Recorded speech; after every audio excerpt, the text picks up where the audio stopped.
asay fanaaniin iyo hoballa loo yeerayo munaasabadan waxaan uga faa'iideysanayaa dhammaan warbaahinta Soomaalida ee mujtamaca Soomaaliyeed la hadlaysa Ilaahay inay ka baqaan waxay u gudbinayaan Ilaahay ummadan inay uga baqaan waxa xun ay tabinayaan maqal iyo muuqaal iyo qoraal baynay ka daayaan kuwa waxa xun qoraya inay joojiyaan Ilaahay inay ka baqaan subhanahu wa ta'ala waxa ay gudbinayaan inay ummadda u turaan fanbaad heshay keliya macna maaha haddii ummadaadii aad fasaadinayso si gaara waxaan rabaa munaasabadan inaan ugala hadlo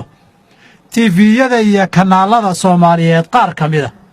oo waayahan dambe soo daaya barnaamij iyo riwaayado la turjumay oo dhammaantood inta badan ka sheekaynaya dhaqan xumo iyo akhlaaq xumada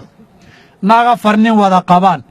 mid ay shan wada qabaan mid saddex kala qarinaysa mid ninkeedii xadaysa ciyaal daraag isku jira iyo gaangista reer gaangis isguursanaya waxay ka faa'iidayaan garan maayo inay gabdhihii iyo dumarkii Soomaaliyeed ku dhahaan afar nin isku wada kala qariya waxay ka faa'iidayaan garan maayo waxa dhici karta qofka waxa tabinayay inuu sanaduuyadana caraf badan ka helin aakharana cadaab uga horeeyo waxa dhici karta inay u dheeraato in isaga Ilaahay ku imtixaano oo islaantiisu qofka u horeeya afar isku wada ay noqoto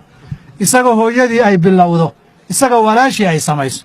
maxaa laga faa'iidayaa mujtamaca haddii loo gudbiyo gabdhuhu afar ha isku wadaan nimankuna haweenka ha isu daba maraan ilaa saddexda kan qaba mooyeen saddexda kale la wado mid walba nin kale xaaskiibu u daba maraya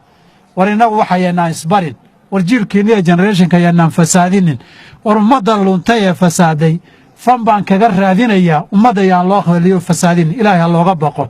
ilaahayna waxaan ka baryaynaa subxaanahu wa ta'ala dadka warbaahinta hayay ilaahay inuu soo hanuuniyo inteena dhunsan Allah soo dabaalo kii soo noqon waayana warbaahintiisa isaga ummadda Allah ka qabto